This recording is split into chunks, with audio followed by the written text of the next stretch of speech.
Okay. So good morning again. And can somebody please confirm whether am I audible enough? Can you please put a message to the chat box like am I audible? Ah, right. Okay. Okay. Right. Thank you. So let me share my screen. All right. So what we have discussed so far is sorry. Right. So what we have discussed so far is we were starting about discussing the ratio analysis and budgeting. So as like it's my practice. So whenever we are coming for the lectures, right? So it's my practice to recap or give you a recap session, which means I think it will be helpful for you. I hope that so, because we all are in a like busy tight schedule with it can be deadline, it can be work related activities, exam like various because of various activities. So we were like unable to refer the notes actually. As I thought of like giving a recap session would be ideal for starting today's session. So since I like for the previous 2 to 3 batches, I have did the same, right?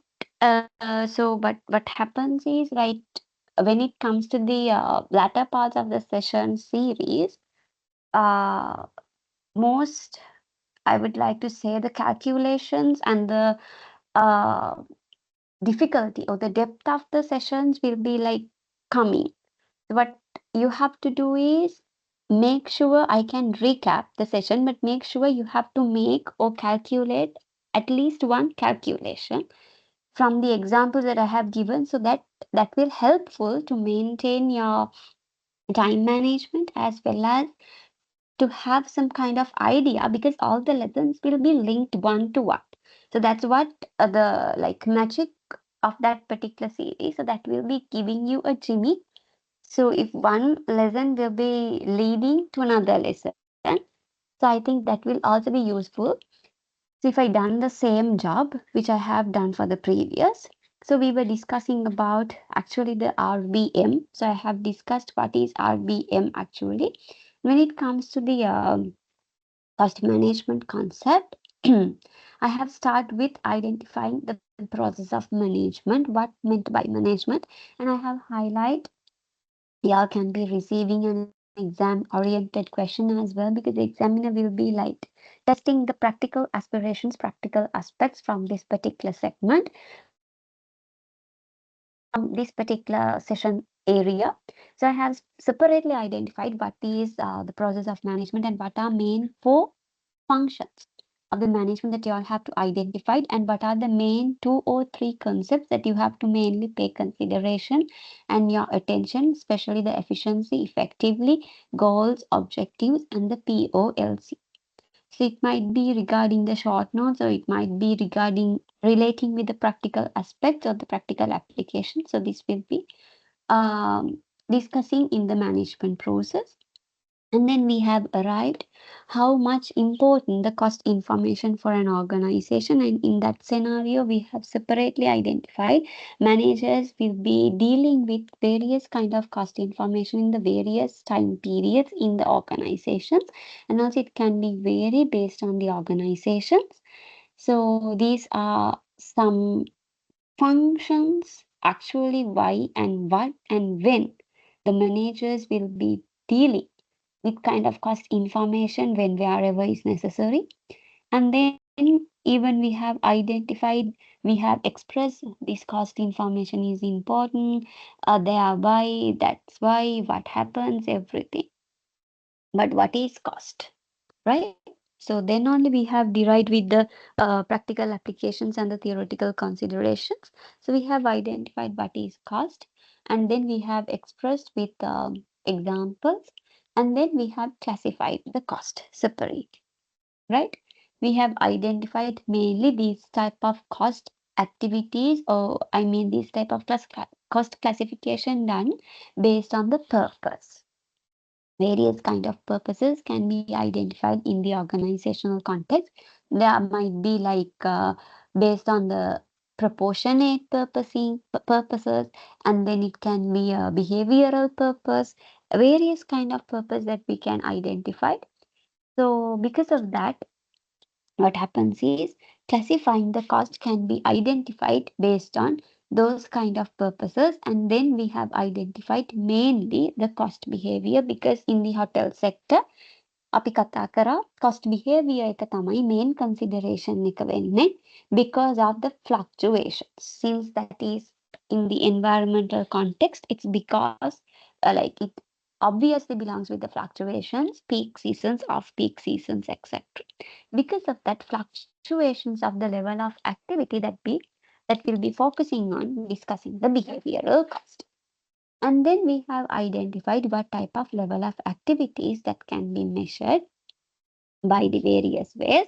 And also it can be identified cost units or the cost objects. Cost units or the cost objects that can be identified based on the categorization of the cost. And I have explained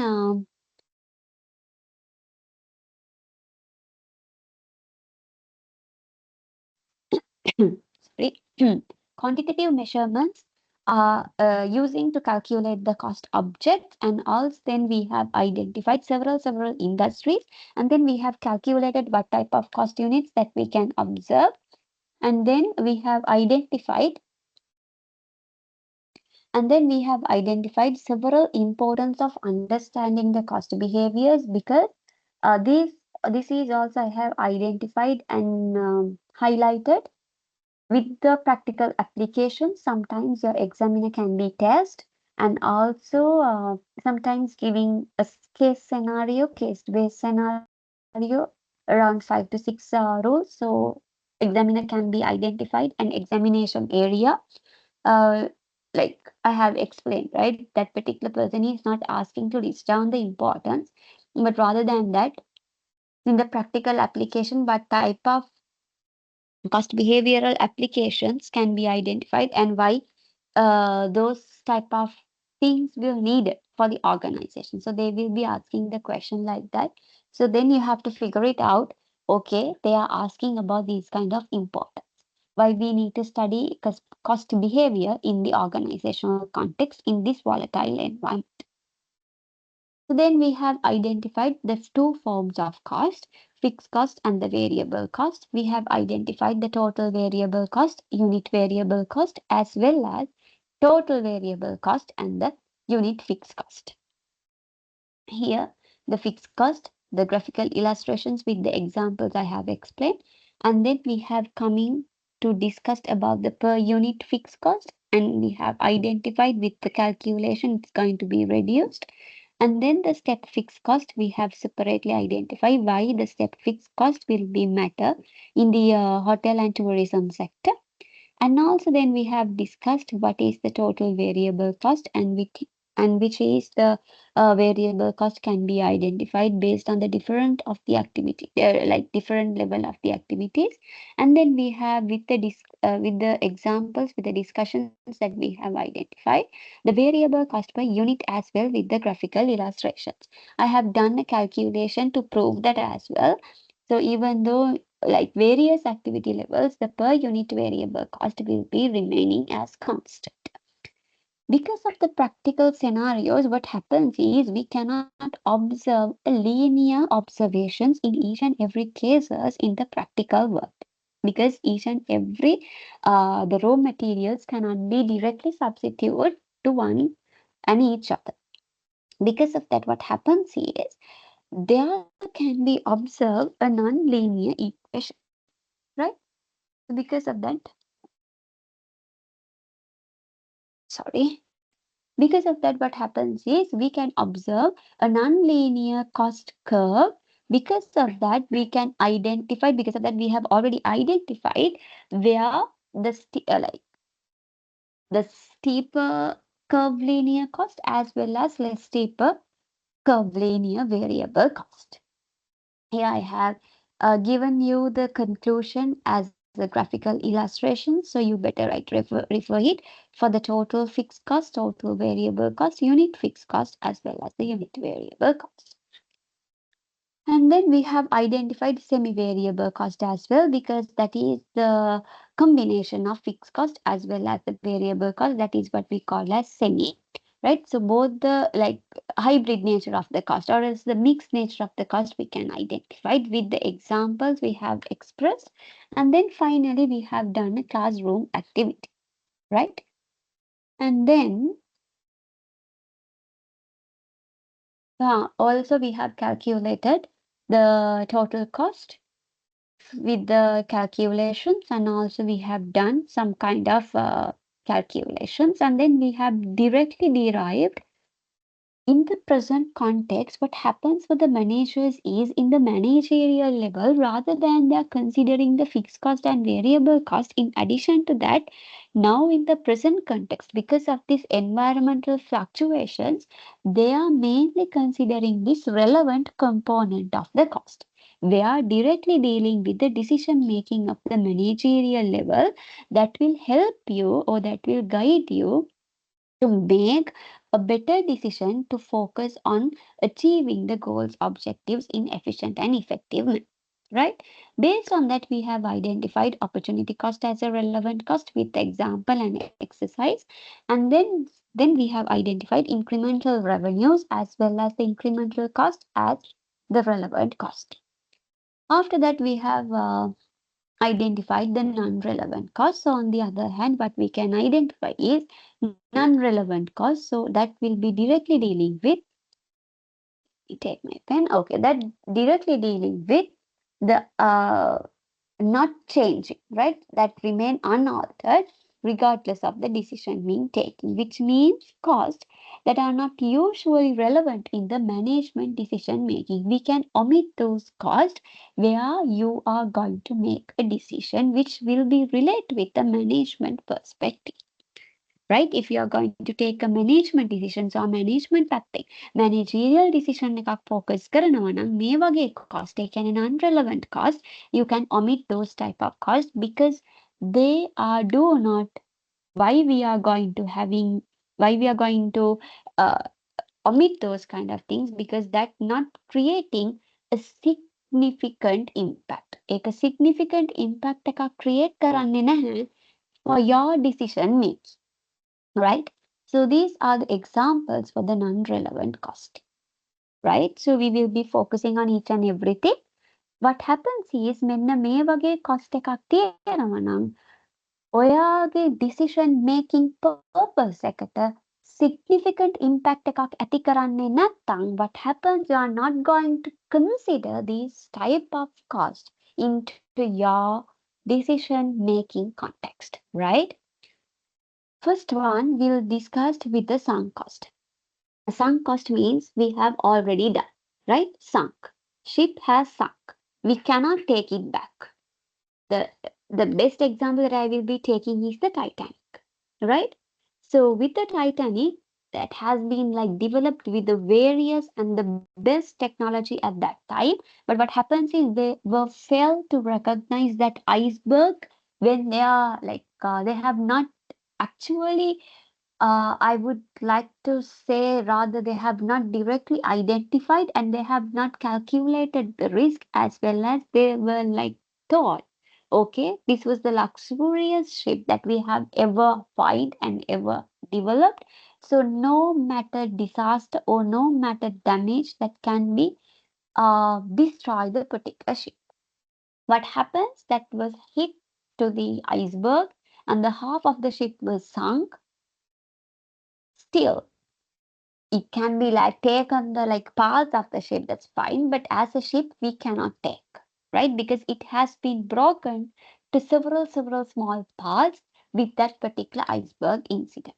So that has already sunk, but that we cannot take it back as it is, right? The ship cannot be taken as it is. What happens, that can be applied in the real scenario as the sunk cost, the cost, that money we have already spent and we cannot now be recovered, right? Sometimes what happens, we have already focused on, just assume we are going to develop a new product, right? I'll take example because like I'm in the entrepreneurial side as well. What happens is like we have been developing a herbal, I would like to say, what That is, yes, I'll take that. Yes, we were developing a herbal coriander product, right? That is as a powder. Okay, herbal, 100% herbal with a powder. What happens is when we pour it to a, I would say it's a hot water, that will be popping up with the, the seeds as well, right? So what happens is we cannot keep it for 1 to 2 days, but we have researched it around 3 days we can keep the powder. So what happens is we have incurred so much of expenditure to purchase that machine item. When we put the leaves and everything, so they will be adding those kind of things and they will be like doing the process, and at the ultimate product we can have a this type of like lengthier packet, right? It might be right around 10 to 15 milligrams. But what happens is when we go ahead with this particular product to the marketplace, right? The people don't have enough time to take this and prepare their cola candle glass for the morning. What happens is they are going like for the shop or nearest three-wheel or tuk driver. So they will be already giving with the hot water. So they are paying that particular money and taking it back to the house, like the workplace. They are drinking while working. It can be sow products are available, and Kolakanda products, and also some kind of like other Kurakan Kanda products available, everything. So our product were failed, except we have like sold it to the households. That's why the mothers took the product, but what happens is it took a little bit time to prepare rather than we have expected because of this powder basis. We have to add some sugar and salt additionally, and it will take more time to prepare. So what happens was our product was fail in the particular marketplace. Now what happens? We have incurred the cost for these machineries and this packaging and the marketing efforts, the everything that we have failed around 1 million, right? So what happens is since our product has not success in the marketplace, all these 1 million have sunk. We cannot be recovered that 1 million as it is. But later we can sell this particular machinery to 250,000 or like 275,000. That's fine. But nobody will take this because they don't have this type of customization purposes. So the machine will be keeping in the office premises. So what happens? We have incurred expenditure in order to develop that particular new product. Now what happens? The market is not giving us a particular good response. Because of that, our product is failed, so it cannot be recovered. The money that we have already incurred, we cannot be recovered. So when you are going to make a decision, what happens is we are going to not consider this 1 million. We will be focusing on this as a sunk cost. In the decision making context, in the managerial perspective, that is considered as a sunk cost, or else we can be like identified it when testing these kind of things. We have incurred this much of sunk cost, right? And also here I have given the historical research development cost, and because of this cost, because of that, the sunk cost can identify it as the NR cost. NR cost in the sense non-relevant cost. So in making the decisions, right, we do not consider. So here we are giving an exercise. So I'll give you like 2 to 3 minutes. Just read with the context. Try to identify what is the sunk cost of the above project.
babies. Okay.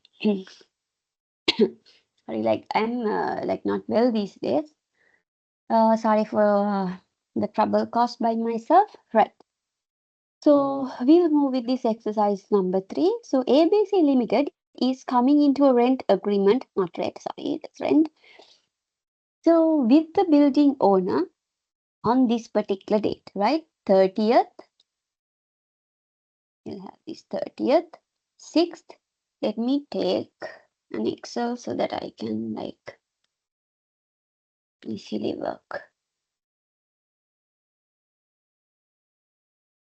I share. Yes. Okay.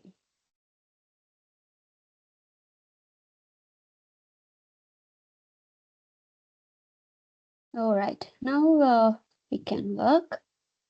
So what happens is not relevant cost.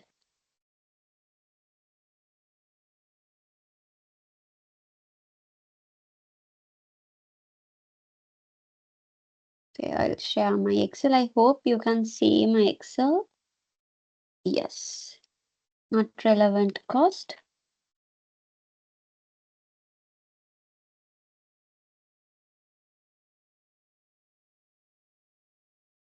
Okay.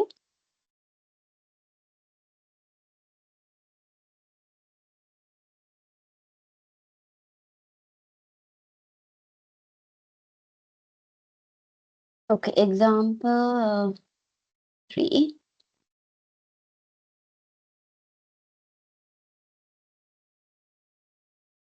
Right. So rent agreement, what we can identify is so start date. So they have uh, agreed on the rent agreement, right? Start date will be the 30th June, right? 30th June 2023. All right.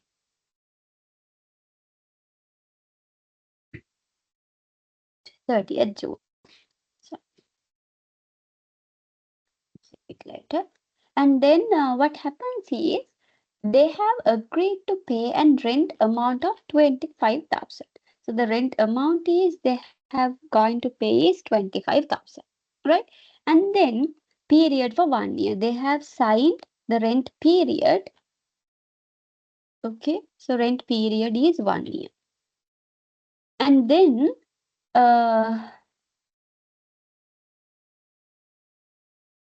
owner says the agreement cannot be cancelable for 1 year. All right. So by the end of 2023, ABC is thinking about whether to construct a new building or continue the rent. Right. That's like this. So the end period, agreement end period will be after 1 year, which means, it's after 1 year, it will be the 1st of July 2024. Right? Oh, right? So this is the end period. But what happens is now at the end, in the sense at the end of 2023, which means 31st, they were they were considering whether to right. They were considering whether to build construct a new building. So if I take this pen, what happens is I will be drawing a timeline. Okay, this is my end starting period. Okay, which means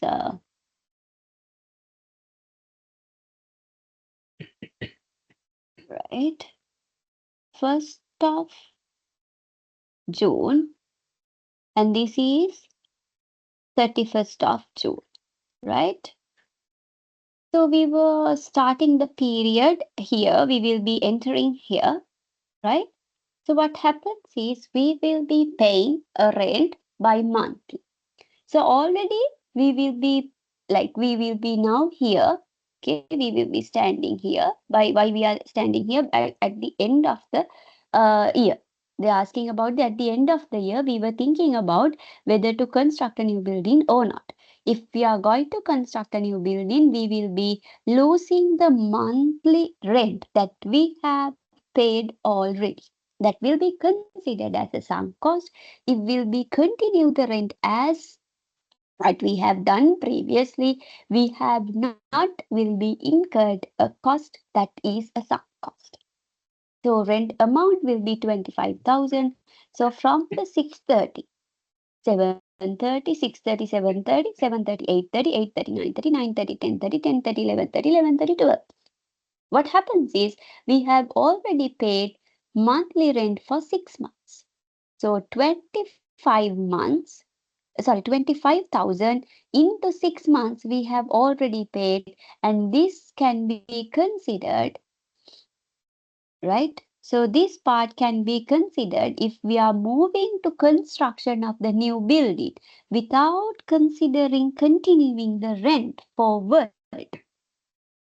We have already paid this particular amount of money for 6 months. So 25 into 6, that is 150, right? Okay, so the sunk cost will be,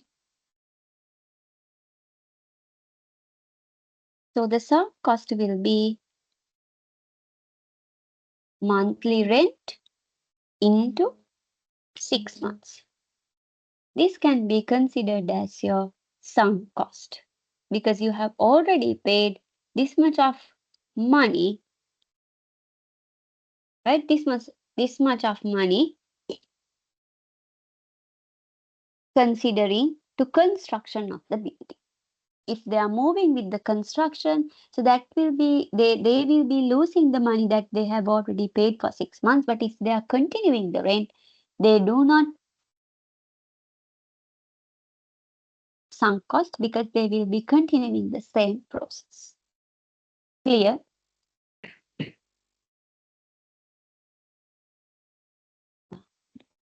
Received answers. Right. Right.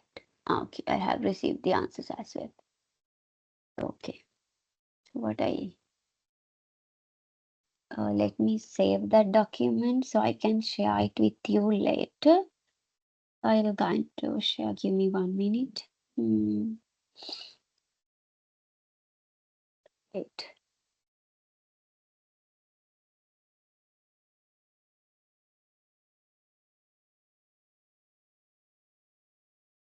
Okay.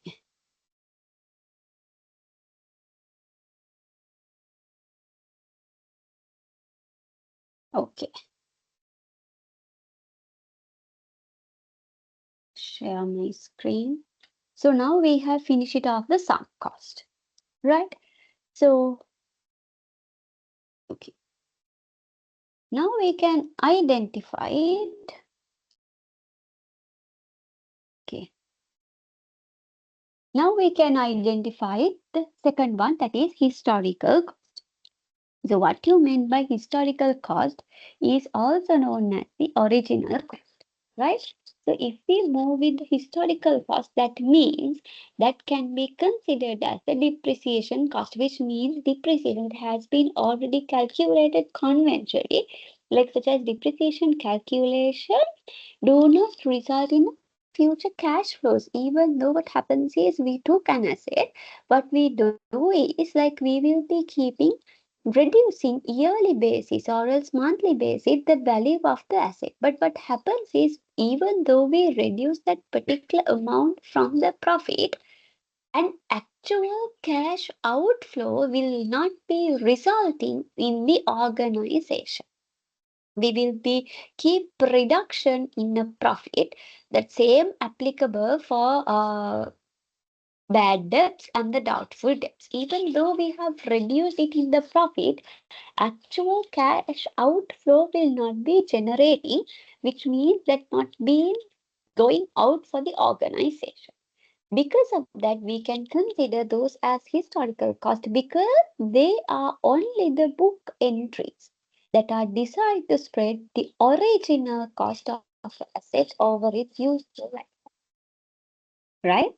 We will be keeping it for for the investment purposes in the future. investment in new equipment, machineries, or anything else, what happens is we are going to spreading that particular cost of the asset, original cost of the asset, over its useful lifetime. Because of that, if you receive a kind of a historical cost, so you cannot make a decision based on that cost. The next one is notional cost. So name itself you can identify it's notional, right? So that is the cost that will not result in a cash outflow either now or in the future, because that's the notional one. That is like we are going to agree, if you buy this particular house, I will be renting out, since you are my friend, I'll be renting out 100% per month, right? So that is the notional amount. So when you're going for a bank, so bank is saying like, okay, so if you register for this particular loan for this today, so you will be receiving 7% interest rate. But if you going to receive, like if you're going to register after next year, so it will be increased up to 8. But no, we don't know about the future periods. Either it can be also reduced up to 6%. Not only increase that, only about the notional. So that will not result in a cash outflow either now or in the future. Because of that, we cannot take it as a relevant costing because we don't know actually this will happen or not. These are only the relevant if they represent an identified lost opportunity to use the premises or the finance for some alternative purposes. Until that, we cannot take the notional cost for your decision making fix. Right? As managerial perspective, as managers, you don't receive uh, authority power to consider to discuss about this notional cost as a decision making tool. And then this, I don't like want to explain further because directly you will be dealing with these absorbed fixed overheads, right? So it will not increase or decrease as a result of the decision being taken because that's already a fixed overhead cost. So since this is fixed, which we have discussed in the previous week, we cannot observe a vary in this particular context because this amount of overheads, right?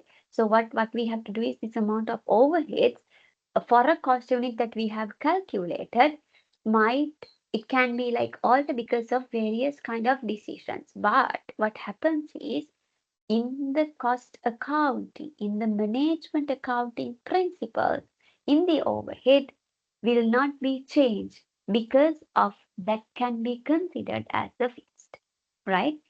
So since it is fixed, it won't make any significant impact for the total cost. But if it is changing as variable, so that will be altering. Total cost needed to be altered. But what happens, fixed cost is same fixed with no kind of like altering purposes. Overhead can be, which means absorbed fixed overhead cannot be considered as a relevant cost. Because of that, it can be forced under the category of irrelevant cost. Because of that, what happens is when managers are making decisions, if it is a absorbed fixed overhead, we will be dropping out that particular scenario, that particular line items from the decision making. Even though we have made the decision or not, definitely since it is fixed, we have to bear that. We cannot like omit that. Therefore, it won't make any kind of significant impact on the decision making with the absorbed fixed overhead. Then the committed cost. Okay, before moving this, are we all clear up to this point? Like I'm going to explain, I'm explaining and explaining. Are we all clear?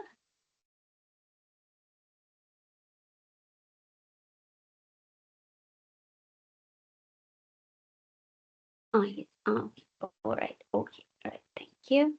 Right. Great. So, right. So next we have to discuss is the committed cost. So name itself again express you committed. You have already committed, right? So in the relationships also you have committed. You have given the promise. Okay, I'll be take care of you. So in the future period, definitely you have to stay with that particular person. If you married, okay, now I have to commit. until like particular kind of period, right? So expenditure, unless it not going to be separated, right?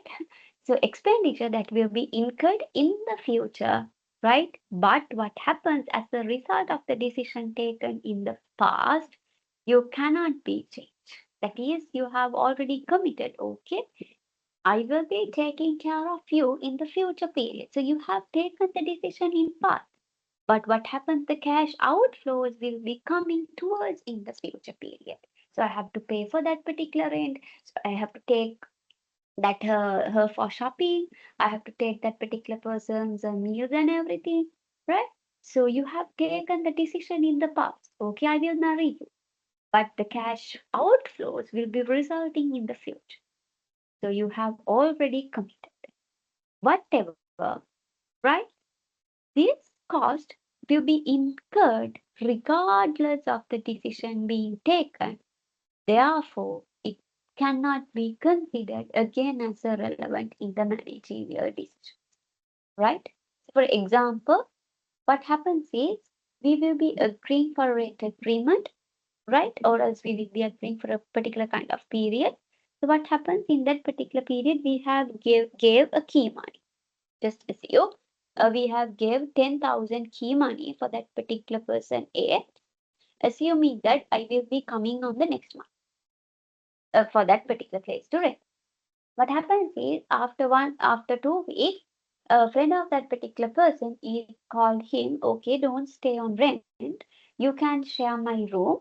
No matter, I don't need a rent, so I will be staying alone. So you can come to my house and we'll have expenses, we'll share it, right? So you don't need to pay rent and stay another place. So since I'm also alone, we'll stay together. Right? What happens is that particular person is agreed. Now this paid 10,000 key money will be considered as a committed cost. He have already committed saying that next month he will be coming. But what happens on the second week of the particular month, he changed his decision. But this cost has already been occurred, so we cannot change and we cannot recover it. Right? So that we have already committed that resulted in the future. All right, so we have another example, a little bit tricky. Just think and calculate the committed cost.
I have not yet received the answers. Right, let's okay, like this, I'll take the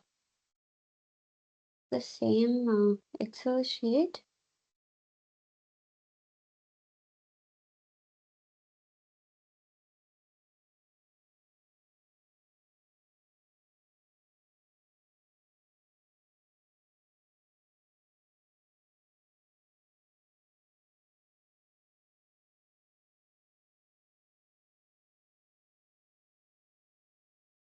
Okay.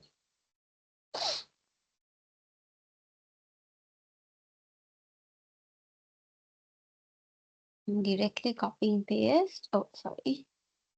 Right. Okay, so this is example 4. Example 4. Right. So we'll move what are the have the things. So it will be starting on the same date. So I'll again copy paste this and I'll change. Okay, start date will be 30th June. And then again, what that saying is the rent amount. Rent amount is 25,000 per month. Okay, 25,000 per month. Okay, and the rent period is minimum 1 year, and on says the agreement cannot be cancelable for 1 year. By the end of 2023, ABC is thinking about whether to construct or continue the rent. So same applicable, right? If I draw the same timeline here, okay, what happens is, right, this is January 1st, this is December 31st. Okay, this for 2023. So here we are on, we have starting our 30th June while paying. Okay, again, same. So we will be starting on 30th June. Okay, 30th June for 9 months we have already paid, right? So here 6 months and here 3 months we have already paid. So already paid rent, right? Rent already paid will equal for monthly rent into 9 months. It's 225,000. So the remaining period, okay, remaining period, agreement have been discussed or as agreement have been signed for 1 year, which means 12 months. So you have already paid rent for 9 months. So the remaining period can be considered for 3 months, right? So since this is committed cost, you have signed the agreement for 1 year. Okay, so you have already, what happens is, okay, so you have, give me 1 minute. Okay, let's get the so you have already, what happens is committed, you have already committed to pay the rent for 1 year, but you have already paid for 9 months. So your future cost will be arising monthly 25 into 3 months. This is what you have to incur as your committed cost. Definitely here, this is you have already, this is what you have already have to commit in the future period. You have paid 9 months already, but in future, again, you will be resulting for 3 months this cash outflow because the owner says since the agreement cannot be cancelable for 1 year. Definitely that particular person have to pay, right? Definitely that particular a person have to pay the rent for 1 year. He cannot cancel after paying 9 months. He must have to pay for the future 3 months period as well. Right?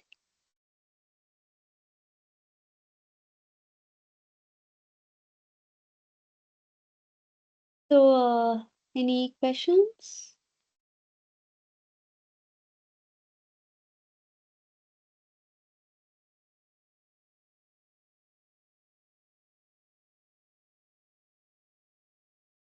Right. I have right to share again screen. Okay, so after the committed cost, we are having the avoidable. We have the avoidable cost.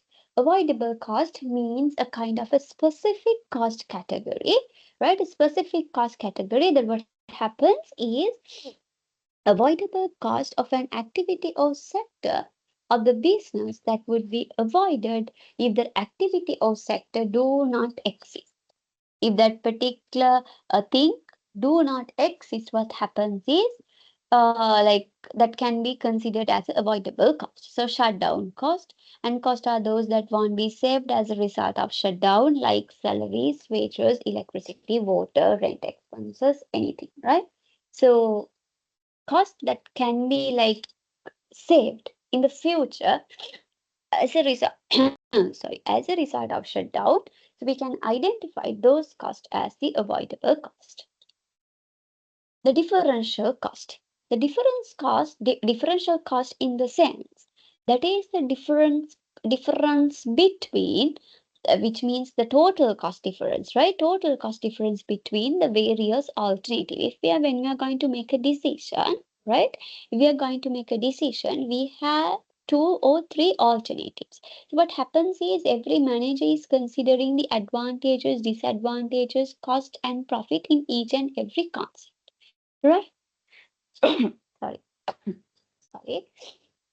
So what happens? A particular manager calculate the risk and return for each and every option. But that's okay. In this particular same option, calculating risk and return and comparing is fine.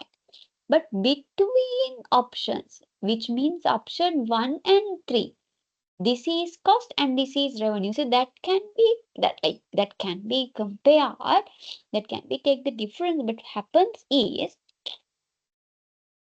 difference will arise between that two cost opportunities, between that opportunities, the total cost difference. For example, I have given ABC is considering to have a partnership contract with XYZ and the PQR, right? This is XYZ, this is PQR, which are the service industry. The relevant cost is XYZ is 500. Okay, so relevant cost in the sense we are considering to make decision, and the relevant cost of PQR is 575. Right? So definitely they have separately identified the risk and return, and they have coming into a cost of relevant, which make will sound which making a sound in this particular context. So differential cost will be compared between these two options. In this option, we have risk and return that can be compared, that's fine. But if you have another two separate options, when you compare the difference between these two options will be giving you a difference of cost. It's 75,000, right? So we can have the differential cost as 75,000 because X will give you 500, PQR will give you 575. Right? So they have given the cost. So the best opportunity is to have the partnership with X because X will give you a lesser cost rather than, which means XYZ give you a lesser cost rather than the PQ1. But if you analyze, it can be like the other way around, right? Even though the initial cost of XYZ is lower, but there can be documentation cost and everything in the future period rather greater than the PQR. Even though the PQR initial cost is greater compared to XYZ in a future time period, the cost will be resulting in a lower period. So that is basically matter of making the decisions. Basically based on the experience, skills, attitudes, as well as the knowledge, skills, and abilities. Right? So when it comes to the differential cost, what we are going to do is we are going to compare two or three options, right? But even though you have compared, this calculated cost won't be applicable when you are making a decision, right? There is a difference. if we go and buy this particular suit in this A, so that suit will cost you 5,000. If you go to B, so that will cost you 5,250. But the most quality one is 5,250. So you have a real cost of like 250, but you cannot like separately identify it, which means like you will not be make like included in your making the decisions only that 250, which means the differential cost. Those are the costs that I have to identify as the irrelevant cost decisions, irrelevant cost in decision making. So this is the end of the first session that we are having. So I would like to say thank you, and I would like to have any clarifications that you have. Do you have any kind of clarifications and there to sort it out?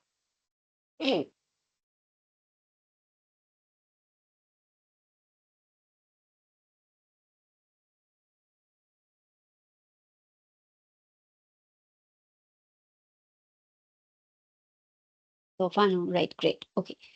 So what we can do is, okay, so what we can do is we will be having a break, and at the stretch we will be focusing on the past paper questions and the practice questions in our calculations, right? So it's 10 around, yes, it's 10 around here.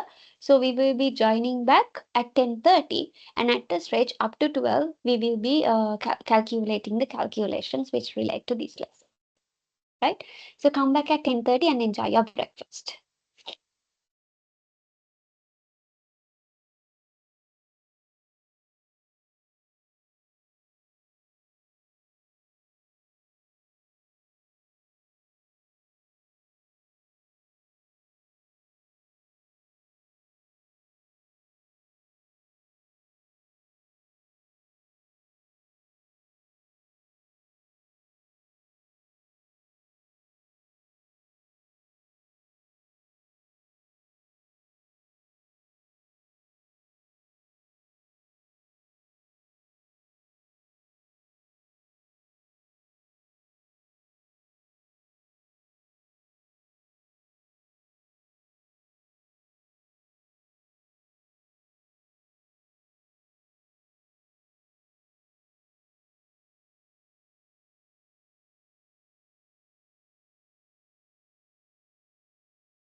Okay, so we are after a break. So what we can do is we'll start doing the calculations.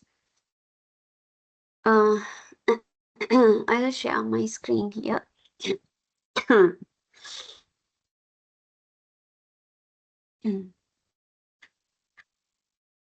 Right. Okay.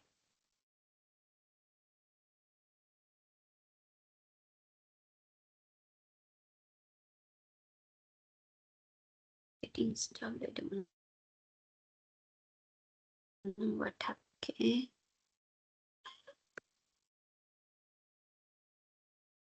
Right.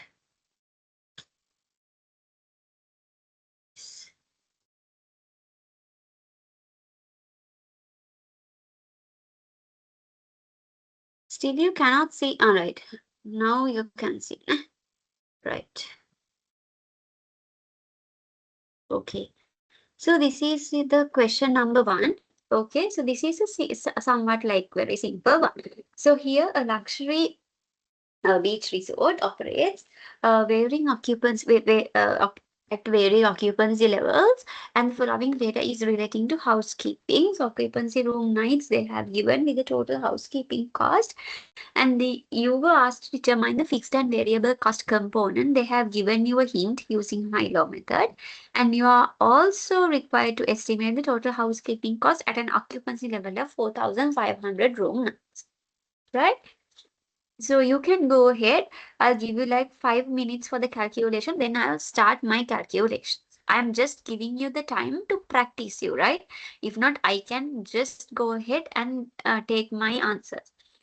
But I need you to do the practice, and also I need you to work on, because you don't know like අපි දන්න exam එක Excel basis වෙයිද calculation basis වෙයිද physically කියලා. I told you to ask and verify it at the earliest.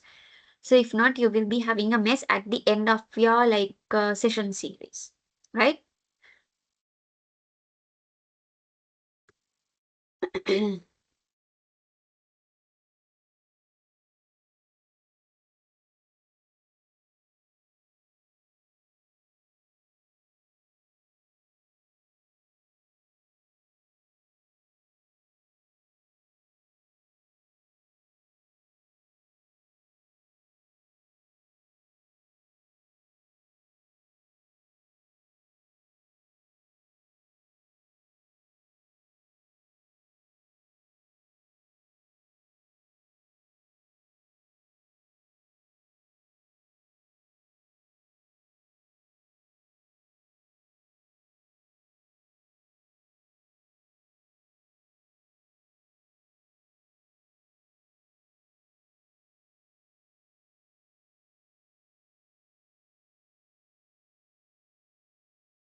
So I'm going to share my working Excel, right? Okay, like this. So here I will be like drafting. Okay, so occupancy rates they have given, let me see, 3,000 and 6,000.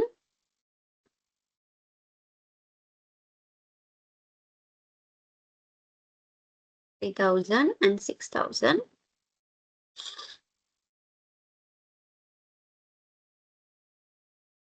And also they have given us total housekeeping cost 1,260 and 1,920. Right? So here this is the this is the thing that they have given us. All right. So now they were first asking us to do, right? So what they were asking us, determine the fixed and variable cost component, right? So determining the fixed cost and variable cost component. So how you can calculate using high-low method. So you know the difference between total cost with the difference between occupancy rates will give you the unit cost. So definitely you can calculate per room night cost very easily, right? So I would like to say like I will write using high-low method. You know we have calculated using that, right? So difference between, right? Difference of, I'll write like that, a short form, total housekeeping cost. You are going to divide it by difference of occupancy rates, right? Occupancy rates. So difference between total household cost 1,920 minus 1,260. So difference between the occupancy rates means 6,000 minus 3,000. So you have to divide, right? So you have to divide 600,000 by 3,000. So this means per this is the cost per room night. Okay, per room night. This is the cost. So now easily what you can do is, now you can identify the fixed cost. Because you know, right? So total cost is the combination of fixed cost plus variable cost. So definitely what happens is you can calculate fixed cost like this. You know variable cost can be calculated this into, this is the room nights, right? This into number of room nights, occupancy rates is this much. So and that time your total cost will be equal for 1,260, right? You are utilizing, I'll go like that, plus, I'll use brackets, right? And then I'll use plus fixed cost.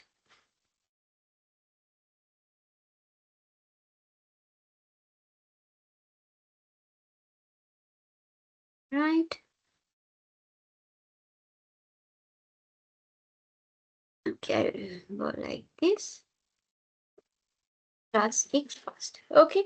So you know variable cost can be calculated per room night into the occupancy rates. How many rooms are occupied? So 3,000 rooms are occupied per 220, and at that same time your total house keeping cost will be equal to 1.2 million. So the difference between, right? So fixed cost will be the difference between the total cost and the variable cost, because fixed cost is not going to be changed, that will be staying as a fixed amount. So this can be considered as your fixed cost, whereas your variable cost component can be calculated as this into this, which we have calculated previously.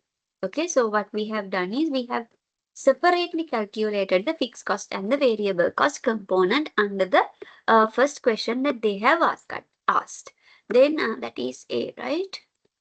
Not 1. So I'll change it again. A, okay. So B. So this is B. what they are asking you is estimate the total housekeeping cost at an occupancy level of 4,005. So you know total cost will be compromised with the fixed cost plus variable cost. So now what we are going to do is take it down over here. So we were asked to calculate the total cost for 4,500 occupancy rates, right? So total cost we are going to consider. So fixed cost is not going to be changed. We know that is fixed, and your variable cost will be compromised with. So you know now 4,500 occupancy rate. So 4,500 will we need to calculate multiply by the per room night cost which we have calculated. It's 220, right? So this is your total cost for 4,500 occupancy rates, right? So you need, okay, so you need explanation like this, okay? Total cost of 4,500 occupancy rates, that is 1.5 million. Okay, so before that, I can write here for total cost equation, I can write like this. Total cost can be equal, right? So your fixed cost is 600,000 plus your variable cost per unit is 220. So that will be 220 into X. So this is your cost equation. So you can simply, right? You can simply go ahead with applying the figures to this. Okay, write this. Okay, so hope you all receive the same answers, right?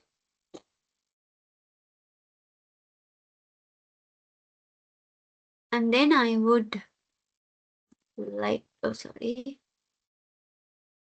would like to share my screen for our next question. Okay, so any questions? I hope it's very like we have started from a like simple calculation. Okay, so now this is your question number 2. So here a tour operator is considering to accept a special contract to provide luxury safaris, right? So in your company has ideal vehicles and also the guides, right? So they have because in order to like utilize, they are going to consider that. So they have given us details for the tour packages with the direct fuel cost, guide wages, vehicle depreciation, tour manager's salary, and also alternative use of the vehicle could earn the rental income. So you are asked to calculate or identify the relevant cost of the decision, and you are asked to calculate the opportunity cost, and then you are asked to calculate the minimum acceptable contract price if this particular special contract is going to be accepted to provide for a luxury safari tours in this particular hotel, right? A bit tricky. Just these type of like questions will be coming for like 2 to 3 marks. So you can easily score those small amount of marks. So that will be ending up with the pass mark. So we'll give you like again 5 to 7 minutes, right?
Okay, so again I will share my screen. Okay. Okay. Right.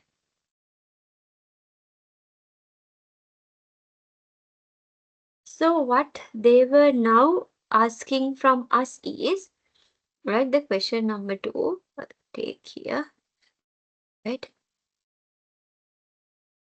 Okay. So example 2, right? Practice exercise 2. So we will read. So they were asking us to calculate the relevant cost. Okay. So A. Okay. So asking us to identify the relevant cost.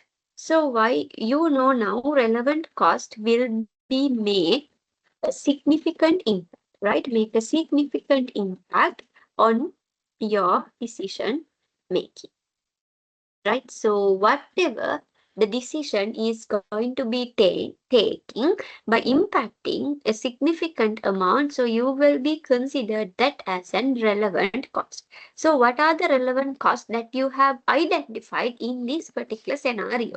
Yes, I will be referring to the chat now. So what are the relevant costs that you will identify in this particular scenario? We have we have two. So can you please drop a chat to the chat box? What are the costs that you have identified as relevant cost? Mm.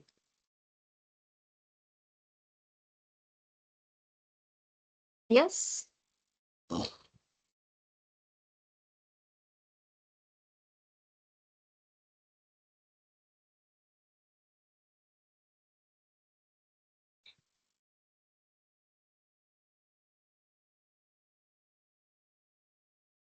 Mhm.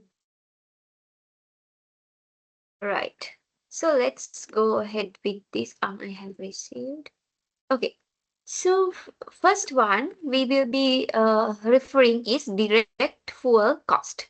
So they have given as direct fuel cost. So which will be having a significant impact if you use a luxury safari tours. So fuel cost will be a relevant cost, right?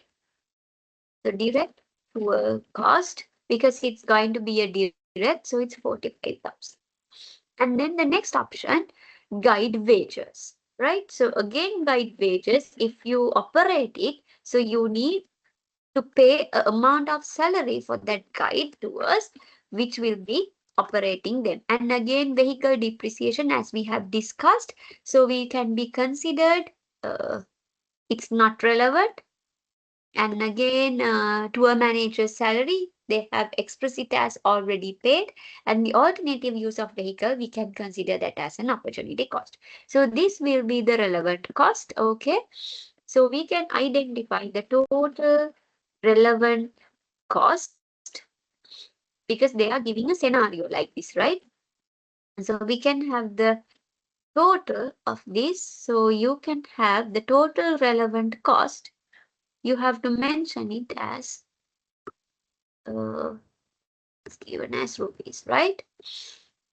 So example 2, we'll mention it as rupees. Okay. So total relevant cost is this much. So, oh, sorry, the B part. So what they were asking from B is, okay, right.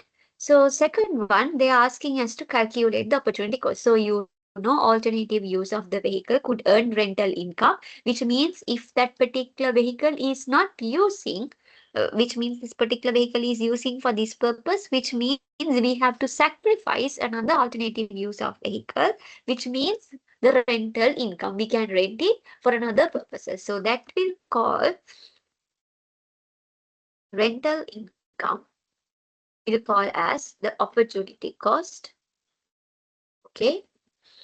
Because what we are going to do is we are going to sacrifice that component.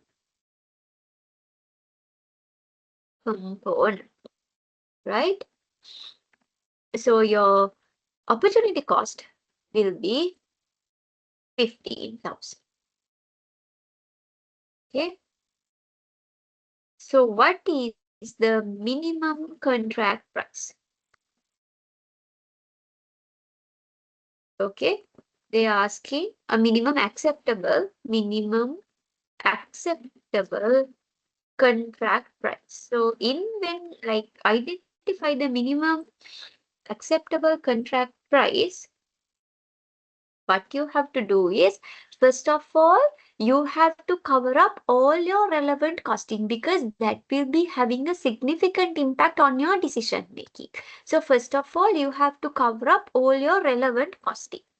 So what is the amount of your relevant costing? It's 70,000 like this, right? And then you have to maintain and then you have to identify what type of opportunity cost that you have to sacrifice. What is the opportunity cost that you have to identify, and because that what happens is you are going to sacrifice that, no?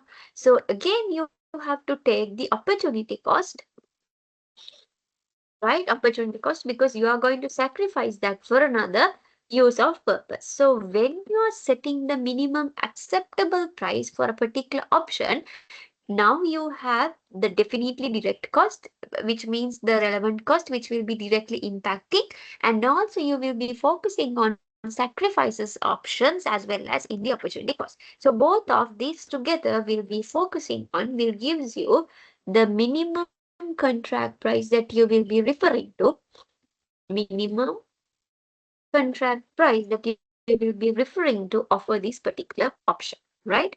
So you can have the vehicle depreciation and the other manager's salary. Okay, so the we can have a note over here, right? So you know, so the examiners, not the examiner, the paper markers know that you know those kind of things as well. So vehicle depreciation, and we have tour manager salary. Okay.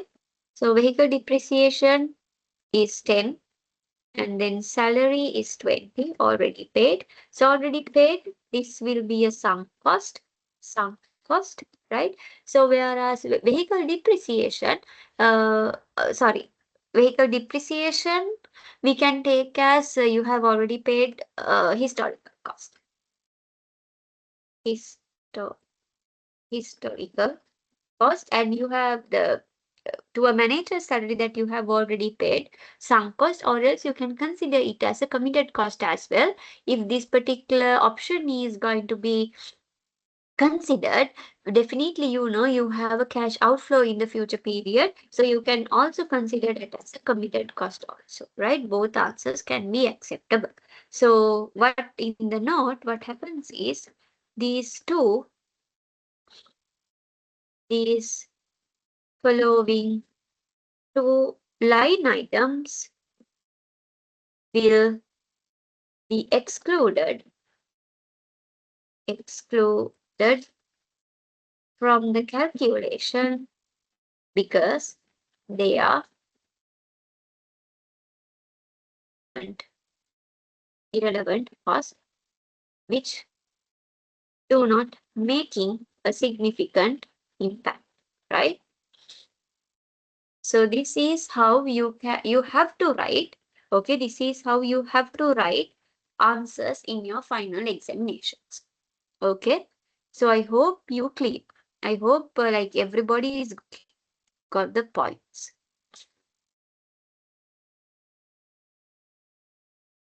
Use different color combinations so that will be helpful for your reference. Right. So far, is it clear or not? So that is how you have to write, identify, and you have to write the answers for your final examinations, because examiner will be checking your knowledge. On the other hand, paper markers will be very strict on marking your papers.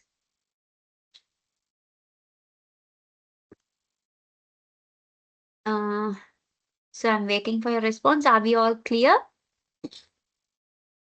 Clear. Great. Okay. And thank you.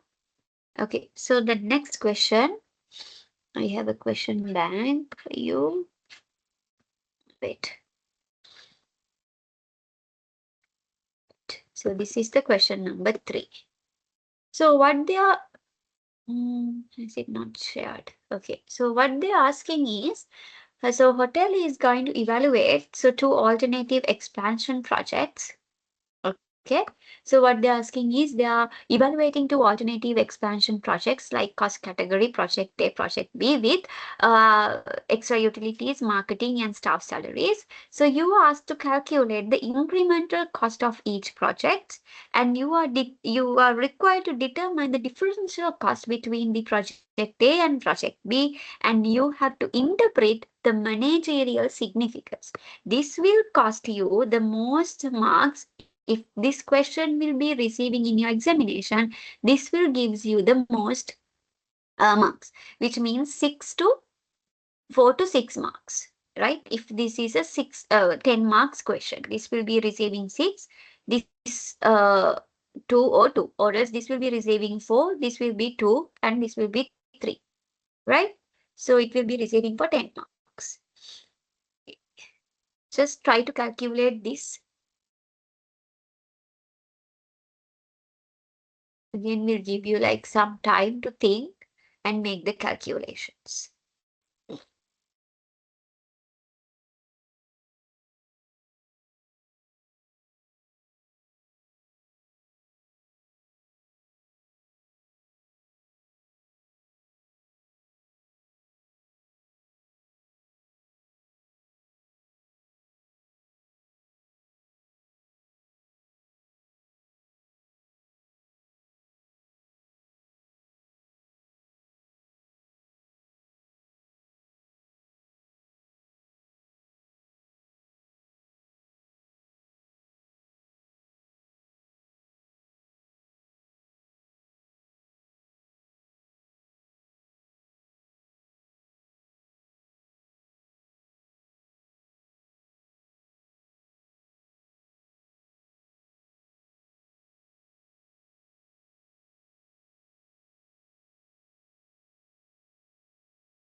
Okay, so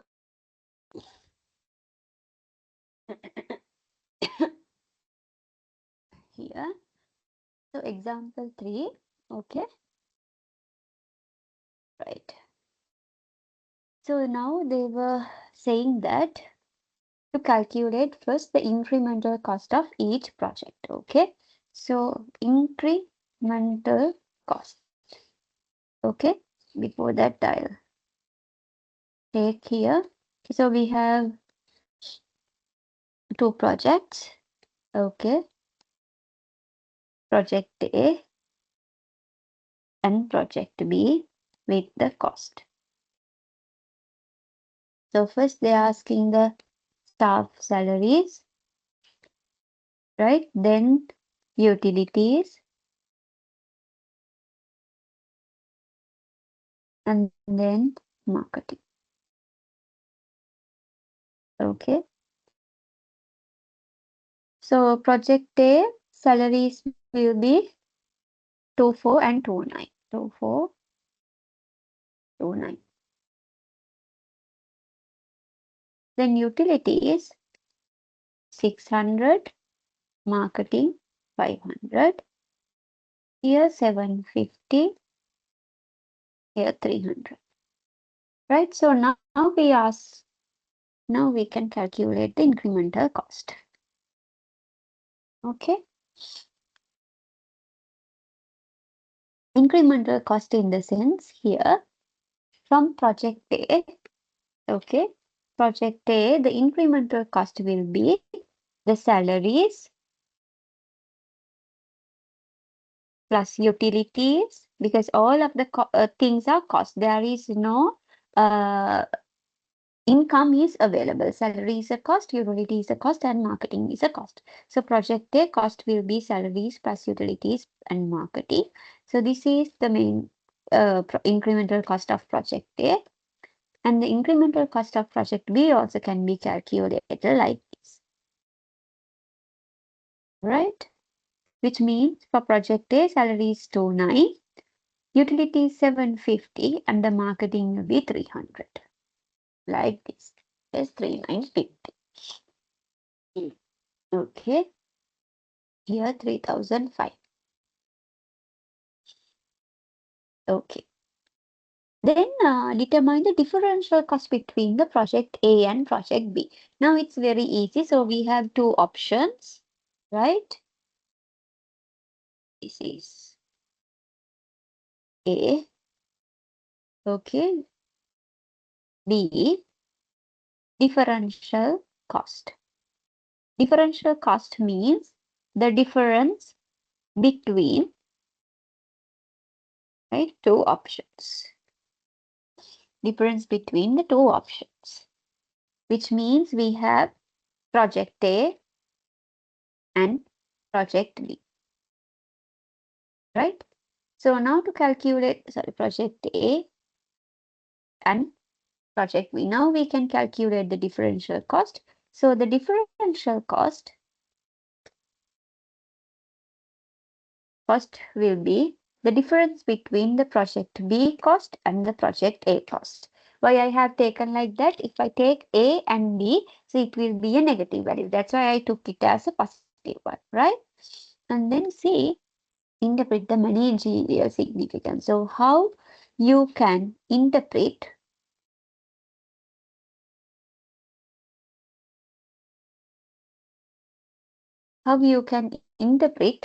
the decision interpretation, right? So project A will cost you around 3005. This is the incremental cost, but project B cost will be 3009. But when it comes to the cost analysis, the project B, right? Project B is having a higher cost than the project A, right? In terms of cost analysis. Right, in terms of cost analysis, what have is project B is having a greater cost than like, even though I used some kind of like what I call you is components, which means the abbreviation, just you write it right in the sentence format. So project B is greater cost is having project A, which means 3,950 is greater than, right, is greater than this 3,500, right? Okay, in terms of cost analysis. Therefore, what as a manager, right, managerial decision making. So if a manager is going to make a decision, right? So even though here the utilities and salaries are increased, the marketing expenditure having low cost, right? But when it comes to the project A, the salaries, utilities is having lower cost, but the marketing expenses is high. But anyway, when it comes to managerial decision, since this is from the cost analysis perspective, manager can invest on the project A because why? The incremental cost is lower. Invest on project A because the incremental cost is lower when compared to project B. So this is cost is rupees 3.5 million, right? Whereas here 3.95 million compared to project B, 3.95 million, right?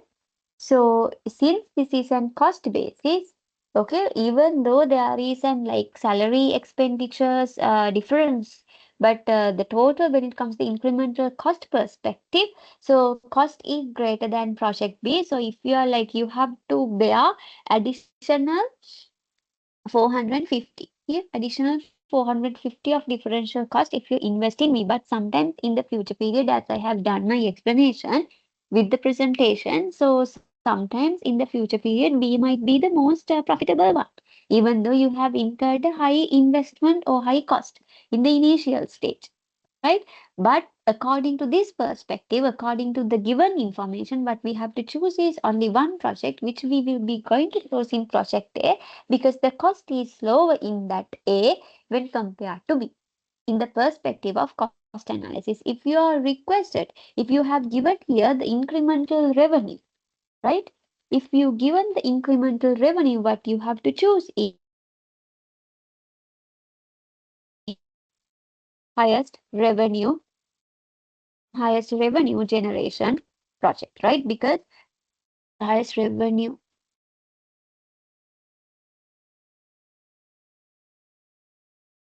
highest revenue generation project, because you know a revenue in the sense it's giving you a benefits, right? If it's giving you the benefits, it's coming a cash inflows to the organization, not a cash outflow. But when it comes to this perspective, this has been given from the cost perspective, which will be having or generating the cash outflows, going out of the cash flows, going out from the organization, which we have to select most lowest method, right? So if you given the incremental revenue in the same scenario, so you can use the highest revenue generation project. I have used only one scenario, right? So, but explain two scenarios in one particular calculation. Are we all clear? Okay, we can go ahead.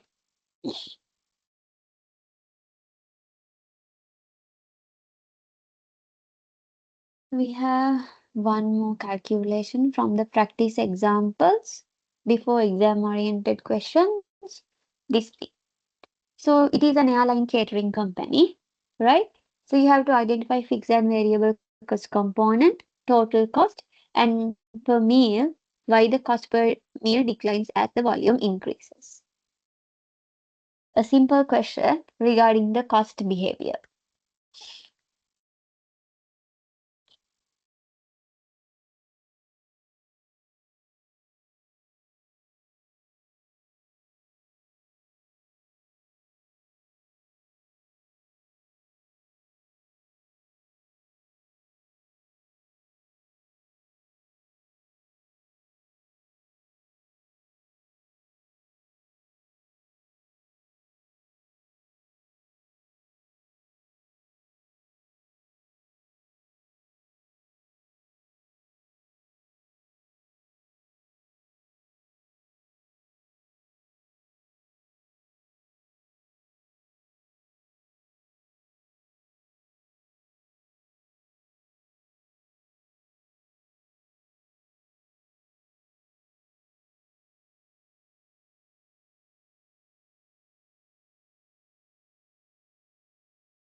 Okay, so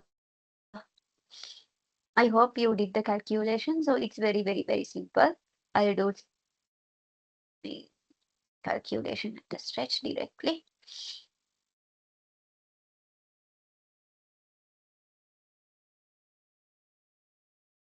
Okay, this is example 4.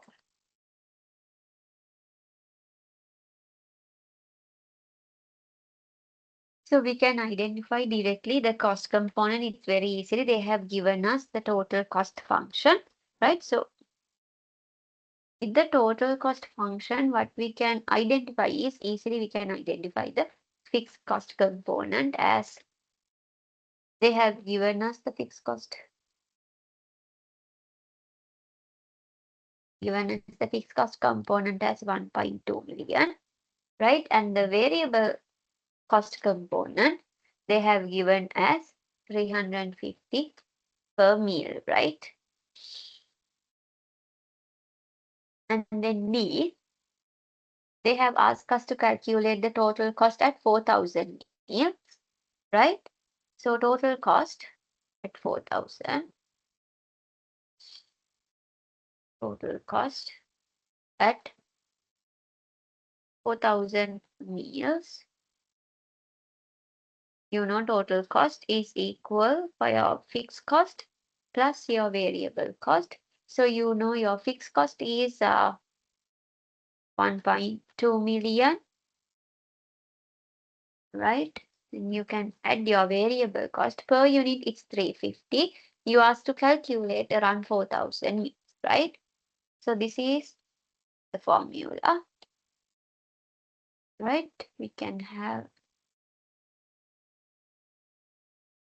so this will be your, this will be your answer, right? Let me use double lines.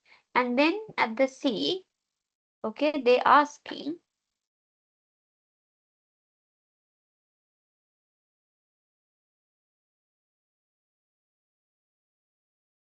cost per cost cost per determine cost we had 4,000. Okay, so you know cost per meal, right? So you know you are having the total cost. You can divide by quantity. So your total cost is 2,600. Your quantity is 4,000. You can have the per unit cost per meal. Per meal cost is 650, right? So you know it's going to be decreased because of the Y cost behavior, right? I'm not going to explain because it's on the slide and I think explain based on the cost behavior, right? Explain based on the cost behavior. I have separately mentioned why unit cost will be decreased. So you can here draw the graph and also you can furthermore elaborate regarding those kind of things. So that will give you the full marks at the end of the examinations, right? And then we have another questions, very simple questions. We'll go ahead again. Right. Okay. So practice questions from the first session and the second session. So you are asked to fill in the blanks of the types of costs. So this will be like very easy. I'll be like quickly saying by function.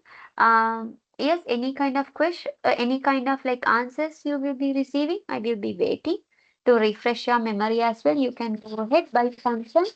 By function is the basis. What are types of costs that we can identify and understand by function?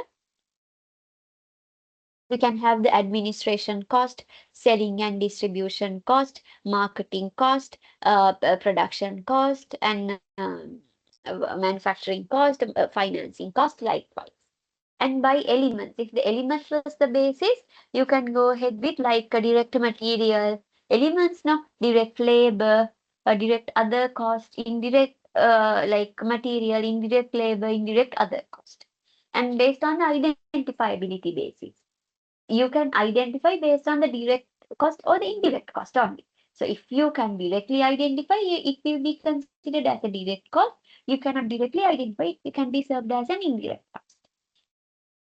And based on the behavior, we have discussed fixed cost, it can be variable cost, semi-fixed cost, semi-variable cost, right? And with the time, we can have the historical cost or else predetermined cost. And by relevance, we have been discussed throughout the session. There is only two, relevant and the irrelevant cost. And by the controllability, controllable cost and the non-controllable cost, right? So these are the basis and these are the types of cost. Like sometimes I have like given this grid based on the purpose. Sometimes examiner will give you based on the behavior.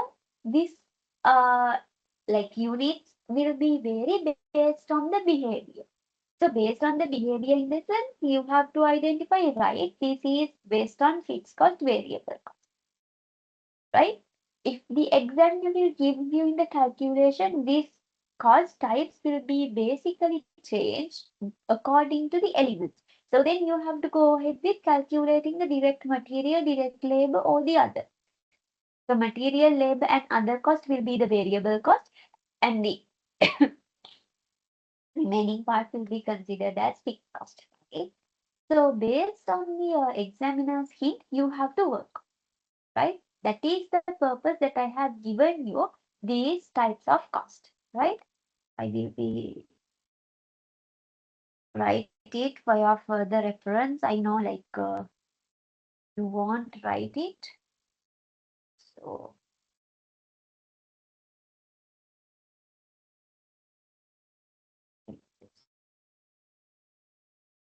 this is again example one. We have made the grid here. This is under. This is types. Types. The first basis is by function. So right. So by function, you know, we can have admin, selling and distribution, production. I am like giving you as a short note basis, right? Operation, finance. Okay, you can like elaborate it and right. So by elements, you can have materials and labor and other, right?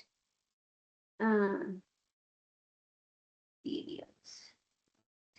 And then identifiability. By identifiability, you can have the direct cost and the indirect cost. Then by behavior, right? By behavior, we have identified the fixed cost, variable cost, semi-fixed cost, semi-variable cost. And then by time, it's very easy. You can have the historical cost.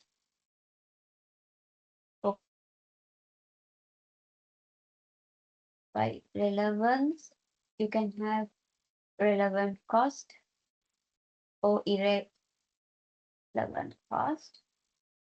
By controllability, controllable cost and uncontrollable cost, right? So this is how you can have the categorization of the cost. Then here again I have theoretical question here.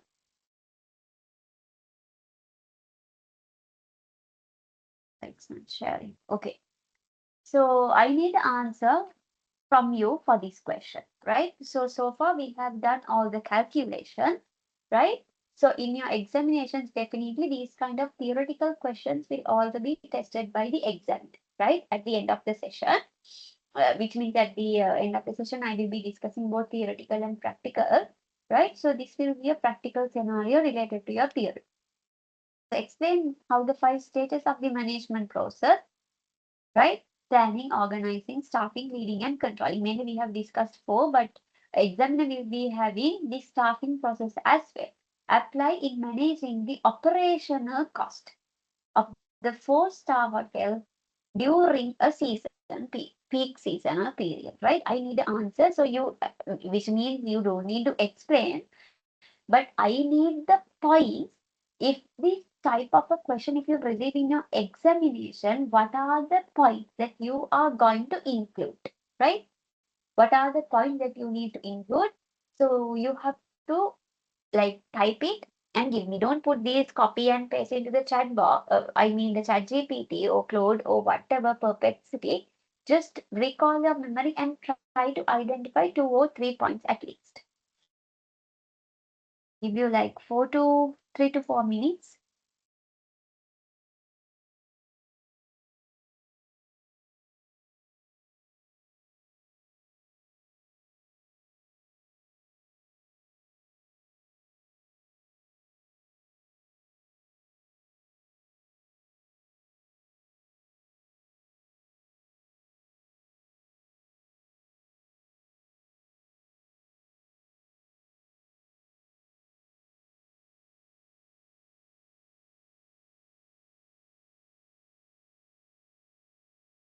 So I hope I'm audible enough, right? Because it says like my bandwidth is low. I ask you to do this question number two. I just need to have points regarding this question. All right, okay, audible enough, right? Okay, thank you.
Okay, so I need the answers from both.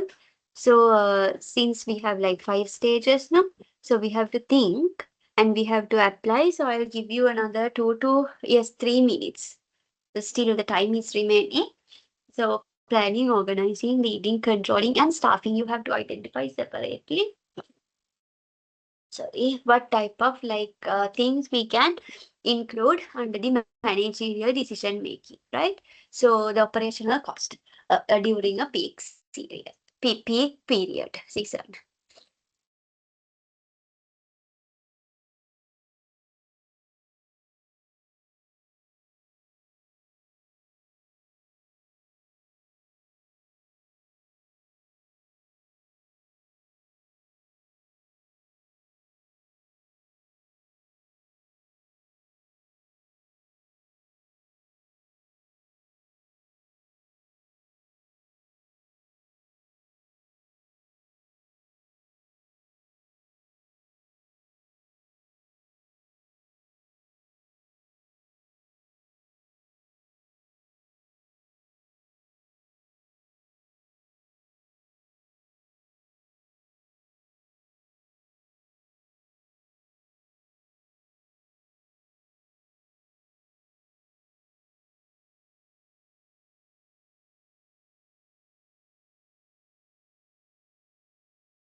All right, I'll share my Excel. Okay.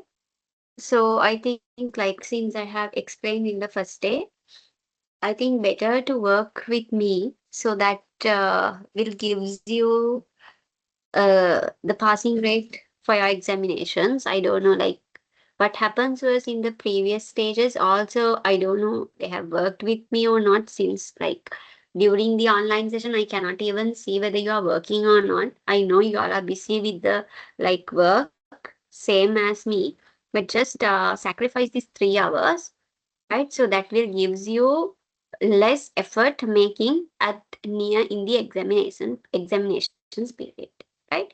So what do in the planning stage, what are the things that we can identify is during the peak period, first of all in the operational context we have to go ahead with forecasting the the rooms availability, right? Forecasting the number of rooms available, right? Number of rooms available. And also we can go ahead with our occupancy rates during the peak period, whether how much is our occupancy rates, and whether like the demand for goods and services, which means the demand for the food and the beverages. What type of foods that in the peak period, what type of food that we need to focus on, what type of beverages, whether it is liquor, what type of liquor, right? And also the entertainment needs. What type of entertainment activities and the needs will the guest, local guest as well as the foreign guest will be focusing. So these kind of things we have to do the planning, right? So after we plan, then we have to organize based on that particular needs that we have identified. This is the organizing. So first of all, we have to identify the department structure. Department structure in the sense we have the front office operations, right? Front office, we have the back office, and we have the kitchen operations, right? Because the food, everything will be prepared by the kitchen, and we need for the maintenance supply, maintenance purposes, right?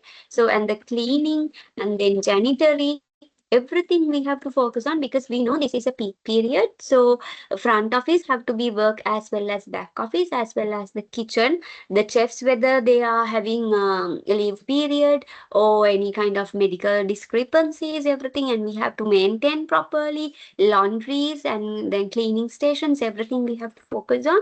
So based on the department structure, right? And also we have to organizing, we have to focus on our cultural impacts, right? So we will be focusing on the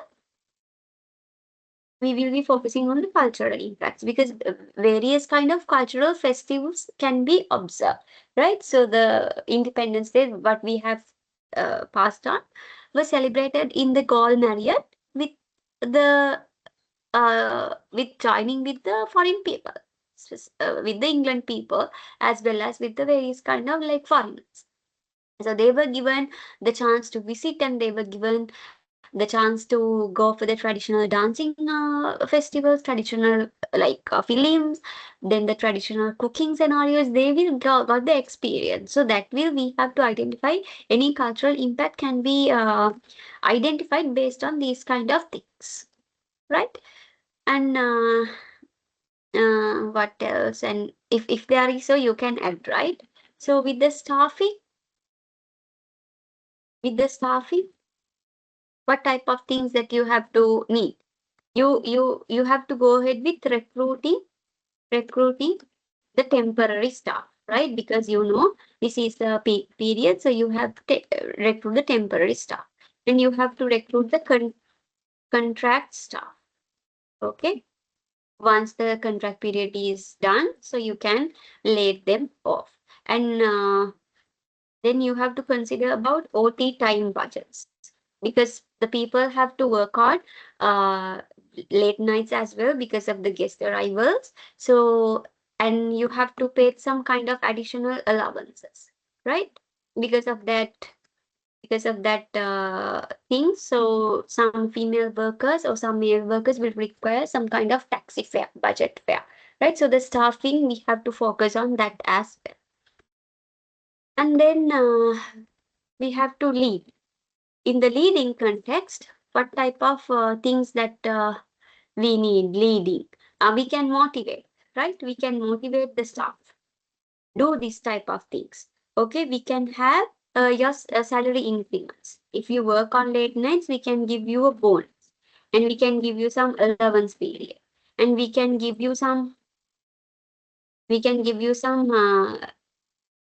which means the job rotations, right? And also we can give some not only the salary increments, but also we can give some kind of position hierarchy increments, right? Position increments. The manager will become a director based on the salary, they are based on their commitments and everything, right? And then finally controlling, that is like altogether how you can control, so It is how altogether that we are focusing on controlling now. So you can monitor whether you have prepared the budget, so you can monitor and compare the actual costs versus budgeted cost, whether you are having some kind of variances. You can analyze the variance analysis, and then you can like adjust those kind, like food can be vary, and some time of like operations, which means the human resources, right? So based on the variance analysis, what you can make is you can have make decisions mainly in the operational context, the operational context, right?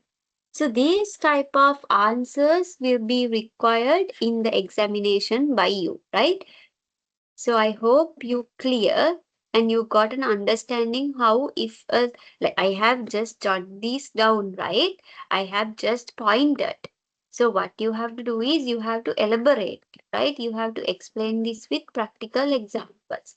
So if this type of like thing happens, so you have the experience. So with that practical experience and example, just have like five or separate like paragraphs, or make some kind of like a small introduction, and the points here like separate, like in the planning session what we have done so far is like this, and under that planning session we have to plan those kind of things, and organizing, staffing, leading, controlling the same, and we have done these kind of things, right?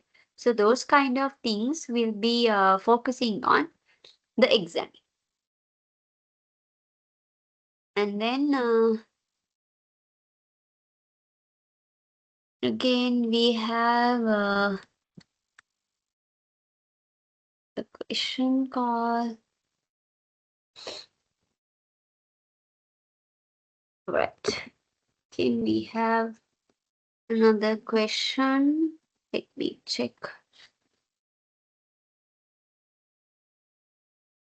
Right.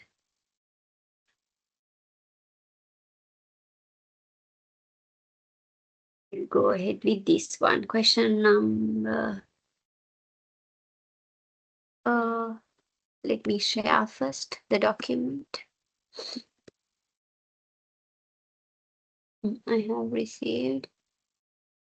Yes. Right. So I have given you like organizing, directing. Okay. So yes, effective communication also can be add. Yes. Okay. Right. Great. And add from my list also, and you can have some points regarding in my list.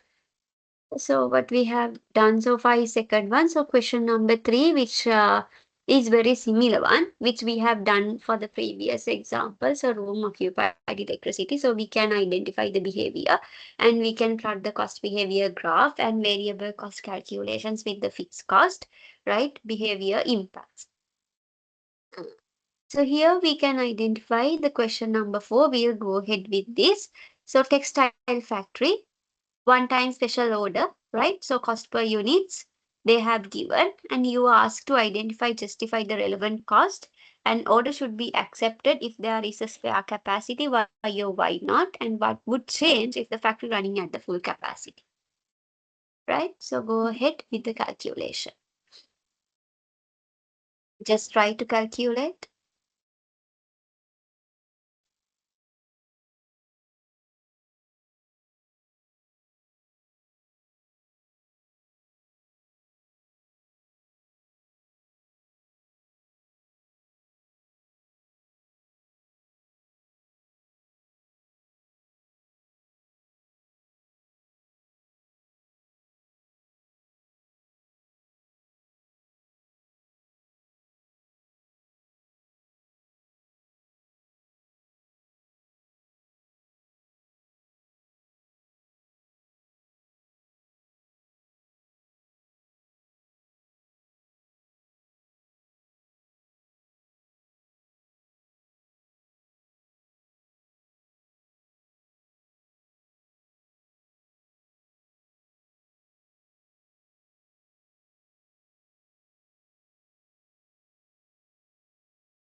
So if I share this, okay, so this is example 4, right? Is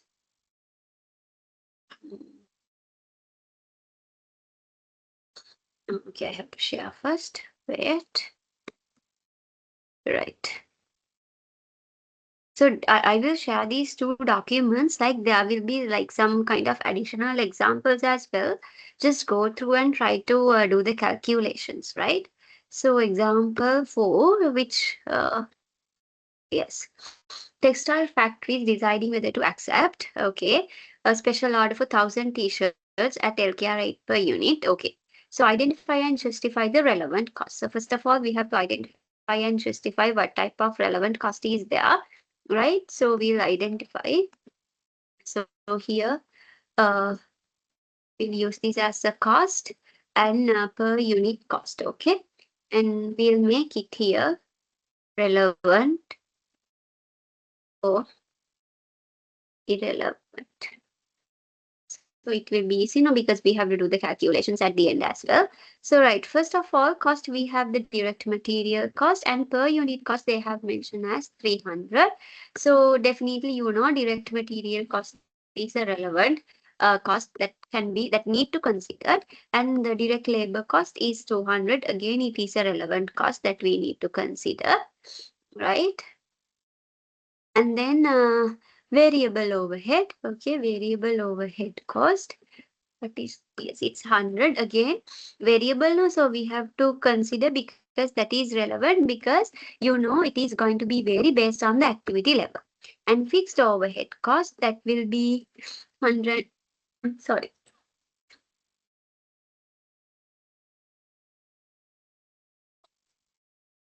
excuse me, it's 150. And since this is a fixed cost, right, what happens is it's not going to be having a significant impact, where we can identify this as an irrelevant cost. And then and admin marketing and admin, right? Yes, marketing and admin, they have mentioned as already incurred, right? So what happens is it's 50, so already incurred, so which means already a sunk cost, already incurred, right? So because of that, it is also be an irrelevant cost, right? So these are the relevance and irrelevant cost categorization. Then we have next ask, should the order be accepted if there is a spare capacity? Why or why not? Right? First of all, this is answer for one, right? Okay. Next we'll go ahead with second one. Okay. So then they are asking accept or not to accept the order, right?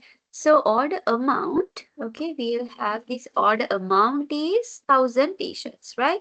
So they are asking about 1,000 t-shirts, right? So according to the order, first of all, we have to identify the cost per unit. We'll go ahead with profit analysis, whether it is good or not to calculate, right? Cost per unit, we have here identified all the per unit cost. So we'll go ahead with like this. So this will be considered as the per unit cost of a t-shirt, right? Per unit cost a t-shirt, right? So cost per unit is 800 for 1,000 t-shirts, right? But what happens? The selling price per unit, they have mentioned it as 1,200. So we have a profit or loss?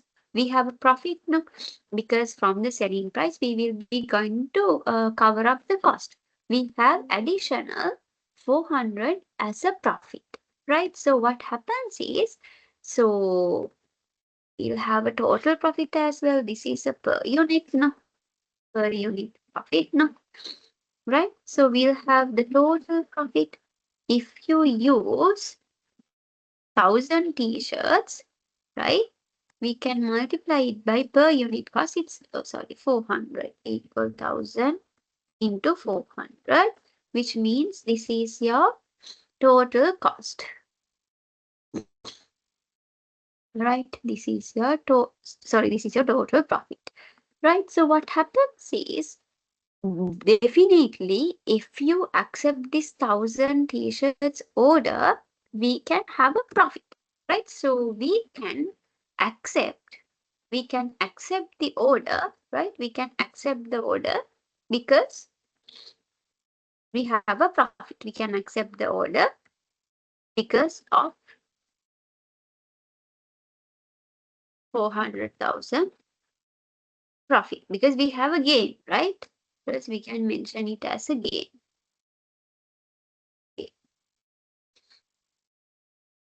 Right? So that is what they are asking with the spare capacity. And what would change if the factory is running at the full capacity?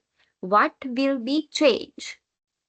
Okay, the factory is running at the full capacity. What you have to consider? What the main and major thing that you have to consider? A little bit trickier one that you have to think. Now the organization factory will be working at the fullest capacity. So what you have to mainly focusing on preparing that. If it is on the fullest capacity, you will be like have to sacrifice something, which means here you have to consider your opportunity cost. Opportunity cost needed to be considered, which means why you cannot go or else you cannot leave that particular operations because the fullest capacity is utilized.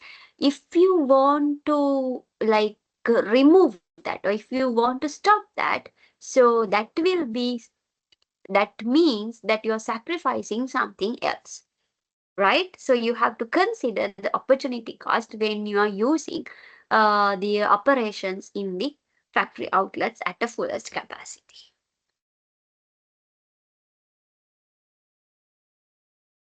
Great, which means you got the point. I know. Right, okay. So I have shared the same Excel. So what I have to share is, I will be like sharing this question bank with you, right? So just go through. Here we have like the thing what we have discussed, and here we have the question 5 also, whether to upgrade this machinery and continue. So again, we have to identify, explain this type of cost and recommending the replacement. Here, this is a separate one, right? Ocean Breeze Resort, right? You have to like classify. Now we know element, function, and identifiability. And again, this a simple one, right? Identify the cost behavior and plotting the graph, and comment on the, this is the new thing, comment on the implications for the profitability. Consider the profit, calculate the profit, and like identify the changes, and based on that, give a comment, very clear comments, right? This is also another question. You have to think different, right? You have to justify all the things using the relevant cost analysis, right? So I'll be like share this question bank with you, and also I will be sharing the work Excel, which I have did all the working, and just try to make those kind of questions as well. So this marks the end of the first lesson. Okay, I have discussed some of the exam questions and exam oriented questions with the practice questions, right? So hope you clear. Is there any questions before winding up? No, right. So what we are going to discuss the next 2 weeks is the break-even point analysis with the with the theoretical perspectives and the practical perspectives with the calculations. And similarly, I will be conducting a recapping session, and we'll do the lesson with, at the end, we will be doing the calculations, right? So, okay. So I'm going to stop the lesson from today, right? So I will be Okay, no questions. Okay, so I will be stop the lesson for today, and thank you very much for your joining and active participation. Also, we'll meet in the next week. Until that, have a nice week ahead, and God bless you.